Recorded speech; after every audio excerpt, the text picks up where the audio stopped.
La hemorragia digestiva superior proviene del tubo digestivo superior y de ahí viene su nombre, más no del hecho de que pueda o no presentarse como un sangrado por la boca. Entonces analicemos esto. La estructura que define el tubo digestivo superior e inferior es la que acabamos de ver marcada en su pantalla, que corresponde al ángulo de Treitz. Como ven, este ángulo retrae la porción final del duodeno antes de convertirse en yeyuno y crea una pendiente. Esto explica por qué las lesiones que vengan por debajo o previo a él muy difícilmente van a superar la pendiente y liberarse por el recto, y de igual manera las lesiones que vengan posterior a él muy difícilmente van a poder tener un flujo retrógrado y expulsarse por la boca. Y la presentación clínica la conocen ya, es muy común. Una de ellas puede ser la hematemesis, que es el vómito de sangre o de borras de café, dependiendo del tiempo del sangrado. También puede verse como melena, que son deposiciones como breas, negras, malolientes. También podría verse en casos muy excepcionales como hematoquesia, que es la salida de sangrado rojo rutilante en las heces o por recto. Esto se debe a que cuando la hemorragia digestiva viene del tubo digestivo superior, que puede entenderse como esófago, estómago y duodeno, cuando viene en gran cantidad por encima de 1 litro, genera un efecto catártico en el peristaltismo intestinal y podría verse un sangrado que proviene superior, verse como hematoquesia, e incluso esto es el 11% de las hemorragias digestivas altas o superiores. Y finalmente la manera más severa es el shock hipovolémico con una evidente inestabilidad hemodinámica. Bien, en orden de frecuencia, las causas de la hemorragia digestiva superior a la cabeza, generando entre casi el 30 al 50% de ellas, es la enfermedad ulceropéptica, entiéndase desde gastritis erosiva hasta una úlcera perforada, seguido por varices esofágicas, que no es el tema que vamos a tratar, pero es la causa siguiente más común y que siempre debemos sospechar. Después de esofagitis erosiva, malformaciones arteriovenosas y el síndrome de Mallory-Weiss, que es el desgarro de las fibras musculares del esófago inferior ante movimientos o un aumento de presión súbita, como pueden ser las arcadas al momento del vómito, y por eso se verían enfermedades que se inducen el vómito como la bulimia o en arcadas excesivas. Y finalmente, en menor cantidad, pero hemorragias de más difícil manejo y por supuesto con peor pronóstico, son las neoplasias a lo largo del tracto gastrointestinal. Se presenta en nuestra área de emergencia o nuestro centro de salud un paciente con hematemesis o melena. Esta probabilidad de que se dé una hemorragia digestiva superior es muy alta. Recordemos que la mortalidad en esos pacientes es por encima del 10%. Y nuestro primer abordaje debe estar enfocado hacia determinar la estabilidad hemodinámica de nuestro paciente. Esto lo podemos hacer con los hallazgos que conocemos, las herramientas como pulso cardíaco, presión, sudoración, estado de hidratación, mucosas, orientación. Hay una clasificación clínica que es la clasificación de Rockall, que está bien que la revisen, pero básicamente organiza estos hallazgos y les da un puntaje. En cualquier lugar ustedes van a poder determinar en ese momento si el paciente está inestable o si está estable. En caso que el paciente está inestable, no hay duda, el primer paso debe ser tratar de resucitarlo, como veremos más adelante. Y si el paciente está estable, la recomendación clara de todas las guías es que el paciente debe recibir una endoscopía emergente en las primeras 24 horas de su ingreso y no puede salir sin una endoscopía y un diagnóstico de origen. En caso de que la endoscopía no encuentre nada, puede pasar a revisarse a base de una colonoscopía. Una vez que determinamos la necesidad de estabilización, el paciente debe entrar a un área de cuidados especializados. Es decir, este paciente no debe estar sentado en nuestra emergencia ni descuidado ni fuera de observación. El siguiente paso va a ser empezar la terapia de fluidos a través de una cateterización intravenosa con al menos un catéter grueso por encima de 16G, aunque pues dependiendo de la gravedad pudieran ser más necesarios. Los bolos de rehidratación se inician a la razón de 500 ml de solución salina o lactato de Ringer en 15 a 30 minutos y se pueden ir repitiendo hasta llegar a los 2 litros o según la necesidad clínica, teniendo siempre en cuenta los pacientes que pueden tener probabilidad de, como por insuficiencia cardíaca, hacer un edema agudo de pulmón. Mientras el paciente está recibiendo esta terapia, nosotros debemos valorar si hay estabilidad o permeabilidad de la vía respiratoria. Si el paciente se encuentra con hematemesis repetitiva, está reaspirando sangre hacia la vía aérea, pues nosotros debemos considerar que aunque en ese momento él pudiera estar respirando bien, a futuro se puede beneficiar de una intubación endotraqueal, más aún si es que esta intubación facilita la visualización durante la endoscopía. Durante todo esto, pues el paciente debe estar tipificando su sangre, cruzándola y solicitando paquetes de sangre en caso de ser necesario. Recordamos que la indicación restrictiva para transfusión de 7 gramos de decilitro sobre hemoglobina debe ser nuestro objetivo. Esto lo tomamos con cuidado porque aunque es el umbral recomendado por las distintas guías, son guías donde se ha visto que la mortalidad se reduce siempre y cuando el paciente se le haga endoscopía en las 24 horas.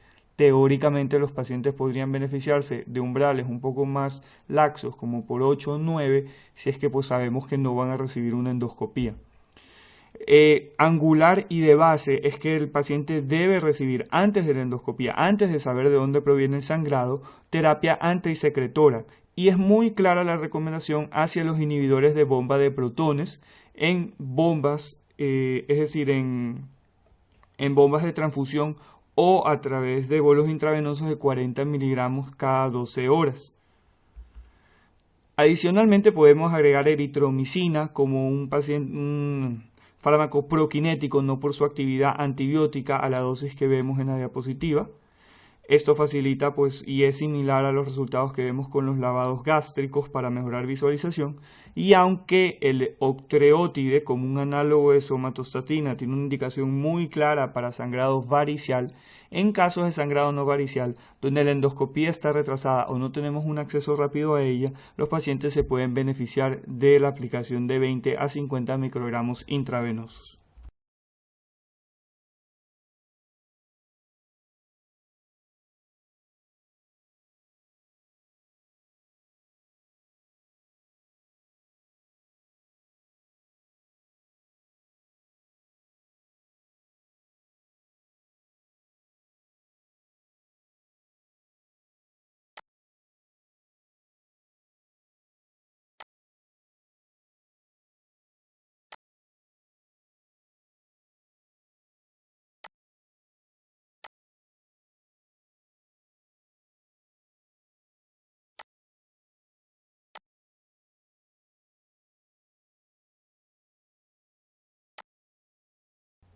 Veamos ahora las causas con mayor detenimiento. A la cabeza, la más común, la enfermedad ulceropéptica.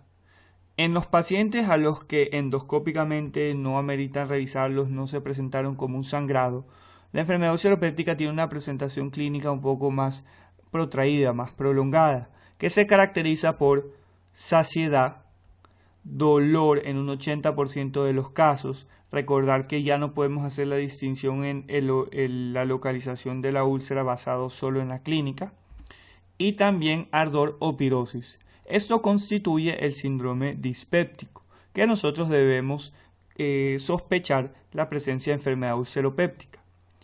Sin embargo, aunque podríamos hacer el diagnóstico clínico, la presencia de estos signos de alarma ameritan una evaluación más detallada con el uso de exámenes como una endoscopía, porque, revisémosla, indican signos de malignidad. Pacientes con un síndrome dispéptico pero tienen más de 50 años, se asocia pérdida de peso significativa en los últimos 6 meses, anemia, vómito, disfagia, que presenten un sangrado a lo mejor oculto en heces o lento y una masa abdominal palpable, sabemos que necesitan una valoración más específica. El desarrollo de enfermedad ulceropéptica aumenta cuando se encuentra asociada a otros factores de riesgo, como lo son el estrés y el consumo de tabaco. Sin embargo, hay otros factores más importantes que de hecho han cambiado el pronóstico completamente de las recidivas de la enfermedad ulceropéptica. Y esto nos permite clasificarla en 3 grandes grupos. La enfermedad ulceropéptica asociada a la bacteria que todos conocemos, que es el Helicobacter pylori, aquella relacionada al consumo de antiinflamatorios no esteroideos, y aquella que no se relaciona ni a Helicobacter ni a Aedes. La enfermedad ulceropéptica se presenta dentro de un espectro clínico que puede ir desde una gastritis erosiva de la pared o mucosa epitelial del estómago, con úlceras microscópicas difusas, hasta realmente una úlcera que por su localización puede ser gástrica o duodenal. Estas pueden presentarse a su vez con sangrado, perforación o síntomas de perforación, que ya pues tenemos un abdomen agudo, una emergencia, o estenosis con un proceso un poco más prolongado.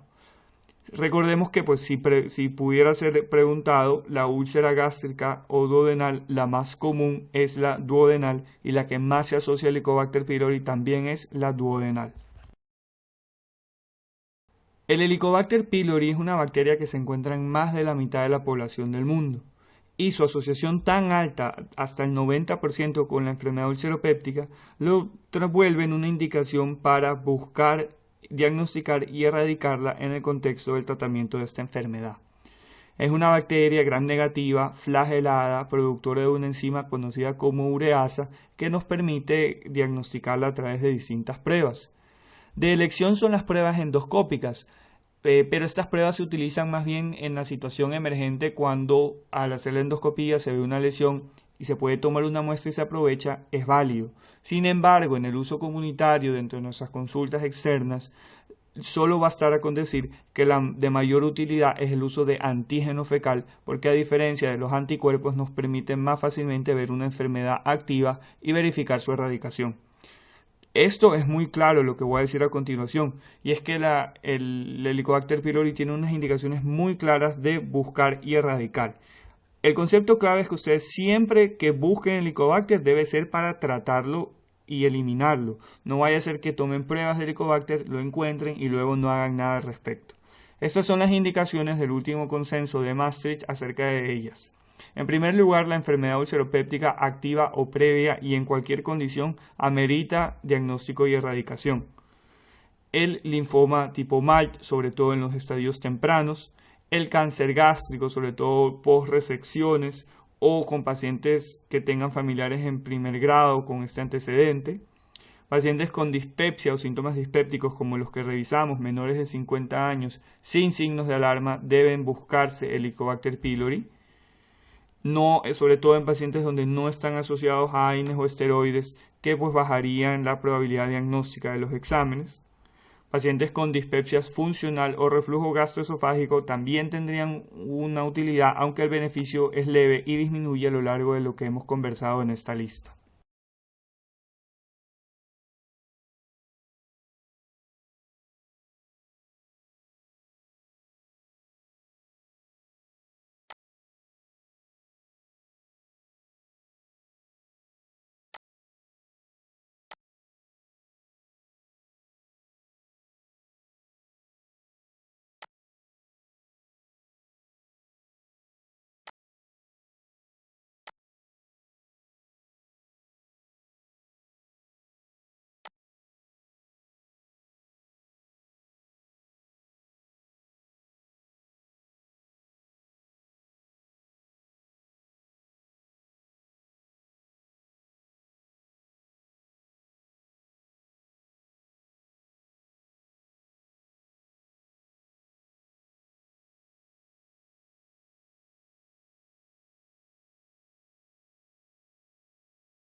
A medida, grosso modo, para que puedan ver los distintos pasos del tratamiento, en primer lugar, evitar los factores de riesgo como el tabaquismo y el alcohol, tanto para pacientes post-endoscopía como para pacientes de tratamiento ambulatorio. Evitar el uso de AINES o esteroides. En cuanto a hábitos alimenticios, sabemos que podemos evitar las comidas picantes y se recomienda que los pacientes tengan comidas de porciones más pequeñas y más frecuentes.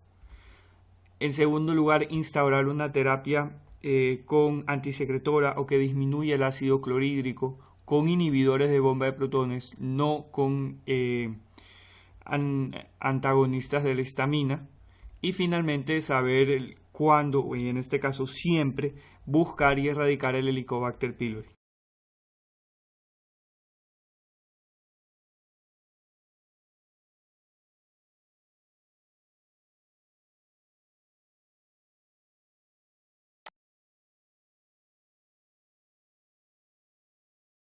A medida, grosso modo, para... Con la terapia antisecretora no hay pierde. El tratamiento indicado...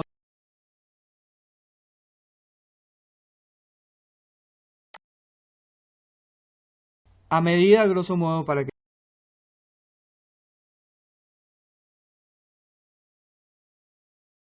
Con la terapia antisecretora no hay pierde. El tratamiento indicado son los inhibidores de bomba de protones que han demostrado continuamente ser superiores a los antagonistas de los receptores de histamina, por ejemplo la ranitidina. El ejemplo aquí es el omeprazol de 20 a 40 miligramos vía oral cada día, aunque pudieran darse otros equivalentes de la misma familia como el pantoprazol o el esomeprazol, conociendo que realmente no hay diferencia en cuanto a su efectividad uno sobre otro.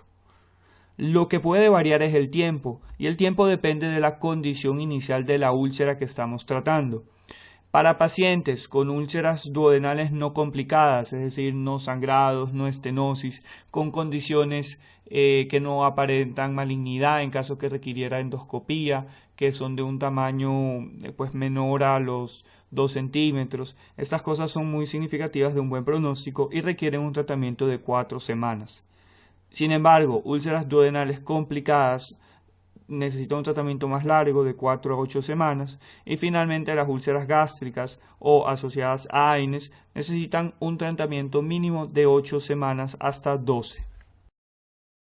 Ningún tratamiento va a estar completo si no erradicamos al Helicobacter pylori en las úlceras en que está asociada.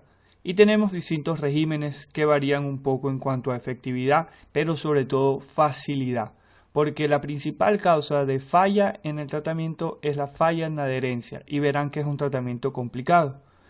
A la cabeza y presente en todos, omeprazol 20 miligramos vía oral cada 12 horas. A eso podemos ir agregando distintos antibióticos y nos darán, en primer lugar, la terapia original o terapia OCA, que es la triple terapia de omeprazol más claritromicina 500 miligramos cada 12 horas y amoxicilina 1 gramo cada 12 horas. Como alternativa podríamos elegir seleccionar una terapia cuádruple o una terapia basada en subsalicilato de bismuto más metronidazol 250 miligramos cada 6 horas o tetraciclina 500 miligramos cada 6 horas. Esto es una terapia que se usa en zonas donde hay una alta resistencia a la claritromicina, pero como ven sus medicamentos necesitan tomarse una vez cada 6 horas, es decir, 4 veces al día. Esto vuelve un tratamiento bastante complejo.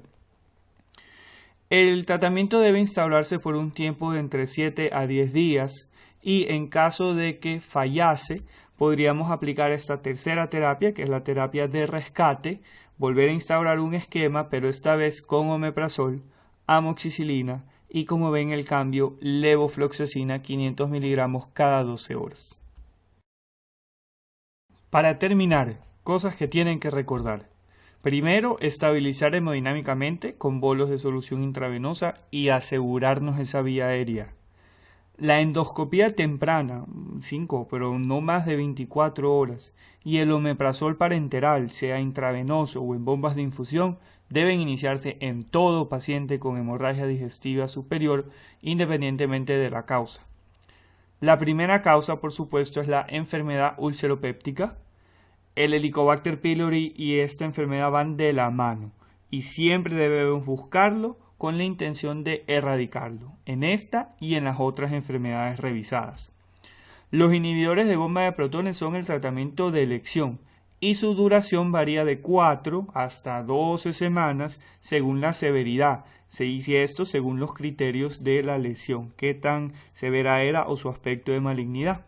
Y finalmente que todas las terapias de erradicación del Helicobacter pylori consisten de al menos un inhibidor de bomba de protones asociados a 2 antibióticos que pueden variar según las resistencias y que duran de 7 a 14 días. No olviden tampoco que el tratamiento de rescate ante la falla del tratamiento incluye una quinolona que es la levofloxacina.